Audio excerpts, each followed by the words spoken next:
ഇത് എത്ര ഇല്ലെങ്കിൽ 5 ഇത് 8ൻ്റെ എല്ലങ്കി ടൈപ്പ് സ്ക്രൂ ആണ് ഇതിനുള്ളത്.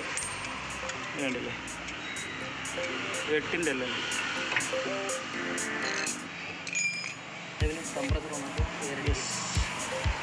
ഇങ്ങനെ വെച്ചിട്ട് അങ്ങനെ അഴിച്ചെടുക്കും.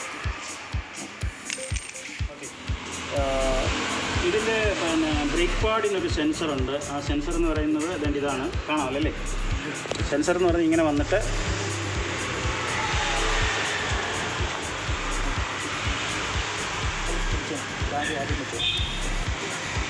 സെൻസർ ഇങ്ങനെ വെച്ചിരിക്കുകയാണ്. ഇത് ശരിക്കും പറഞ്ഞു കഴിഞ്ഞാൽ ഇതിൻ്റെ 2 വയറാണ്. നോക്കിയാൽ അറിയാം, രണ്ട് വയർ. അതായത് ഒരു കണക്ഷൻ ഇങ്ങനെ അകത്തൂടെ കയറി ഇതിനകത്തൂടെ കയറി ഇറങ്ങി തിരിച്ചു വന്നിരിക്കുകയാണ്. അതായത് ഒരു കണ്ടിന്യൂറ്റി കിട്ടാൻ വേണ്ടി ഒരു സാധനമാണ്. അപ്പോൾ ആക്ച്വലി ഇതെന്താ സംഭവിക്കുന്നതെന്ന് ചോദിച്ചു കഴിഞ്ഞ് കഴിഞ്ഞാൽ ഈ ബ്രേക്ക് പാഡ് തീർന്നു കഴിഞ്ഞ് കഴിയുമ്പോഴത്തേക്ക് ഈ മെറ്റൽ പാർട്ട്, അതായത് നമ്മുടെ ഡിസ്കിൻ്റെ ഭാഗം വന്ന് ഇതിൽ ഉരയാൻ തുടങ്ങും. അപ്പോൾ ഈ വയർ ഇതിനകത്തൂടെ കയറി ഇറങ്ങി ഇങ്ങനെ മേപ്പോട്ടൊരു ബെൻഡ് കൊടുത്തിട്ട് ഇങ്ങനെ വളച്ച് തിരിച്ച് ഇതിനകത്തോട്ട് വെച്ചിരിക്കും.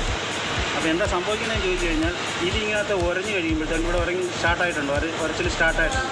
അപ്പോൾ ഉരഞ്ഞ് കുറച്ച് നേരം കഴിയുമ്പോഴത്തേക്ക് ഇൻറ്റേർണൽ ഇതിനകത്തൂടുള്ള ലൈൻ കട്ടായി പോകും. അപ്പോൾ ഈ സെൻസറിന് കണ്ടിന്യൂറ്റി ഇല്ലാതെ വരും. അപ്പോഴാണ് ലൈറ്റ് അകത്ത് കത്തുന്നത്, അതായത് ബ്രേക്ക് പാഡ് തീർന്നു എന്നുള്ള ലൈറ്റ് കത്തുന്നത്. അപ്പം വേറെ ഇതിനകത്ത് സെൻസർ ഇലക്ട്രോണിക് സാധനങ്ങളൊന്നുമില്ല. ജസ്റ്റ് ഒരു കണ്ടിന്യൂറ്റി കിട്ടാൻ വേണ്ടി ഒരു വയർ ലൂപ്പ് ചെയ്ത് കൊടുത്തിരിക്കുകയാണ്. അതായത് ഇതിനകത്തൂടെ കയറി ഇറങ്ങി ഇങ്ങനെ മേളിലോട്ട് ബെൻഡ് ചെയ്ത് ഇങ്ങനെ വന്നിരിക്കുകയാണ്. അപ്പോൾ ആ ബെൻഡ് ചെയ്ത ഭാഗം ഇങ്ങനെ ഇരിക്കുന്നതുകൊണ്ട് ഇത് ഉരഞ്ഞ് തീരുന്ന മുറയ്ക്ക് ഇവിടെ ഉരയാൻ തുടങ്ങും. ഇങ്ങനെ ഉരഞ്ഞ് കഴിയുമ്പോഴത്തേക്ക്, അതായത് ഇതേൽ ഉരഞ്ഞിട്ട് ഇത് കട്ടാവുമ്പോൾ ഈ സെൻസറിൻ്റെ കണ്ടിന്യൂറ്റി നഷ്ടപ്പെടും. അപ്പോഴാണ് നമുക്ക് അകത്തെ ലൈറ്റ് കത്തുന്നത്, ബ്രേക്ക് പാഡ് തീർന്നു എന്നുള്ളത്. അല്ലാതെ ഇത് ഒരു ഇലക്ട്രോണിക് പാർട്ടേ അല്ല, ജസ്റ്റ് ലൂപ്പ് വയറെന്ന് മാത്രമേ ഉള്ളൂ. മെർസിഡീസ് ബെൻസ്, BMW, Audi എന്നൊക്കെ പറയുമ്പോൾ ഇതിൻ്റെയൊക്കെ പാർട്സിന് ഭയങ്കര വിലയായതുകൊണ്ട് കഴിയുന്നതും ഇത് തീരുന്നതിന് മുമ്പ് മാറ്റാൻ ശ്രമിക്കുക എന്നുള്ളതാണ്. കാരണം തീർന്നു കഴിഞ്ഞാൽ ഉള്ളൊരു കുഴപ്പമെന്ന് പറഞ്ഞു കഴിഞ്ഞാൽ ഈ മെറ്റൽ വന്ന് ഇതേൽ ഉരയാൻ തുടങ്ങി കഴിയുമ്പോൾ ഇത് കൂടുതൽ പെട്ടെന്ന് അങ്ങ് തേഞ്ഞു പോകും. അപ്പോൾ ഈ ഒരു കനത്തിൽ കൂടുതൽ തേഞ്ഞ് കഴിഞ്ഞാൽ പിന്നെ ഇത് യൂസ് ചെയ്യാൻ പറ്റാതെ വരുമ്പോൾ ഇതിന് പിന്നെ നല്ല വിലയാണ്. ഇതിന് തന്നെ 50,000-6,000 രൂപ വിലയുണ്ട്.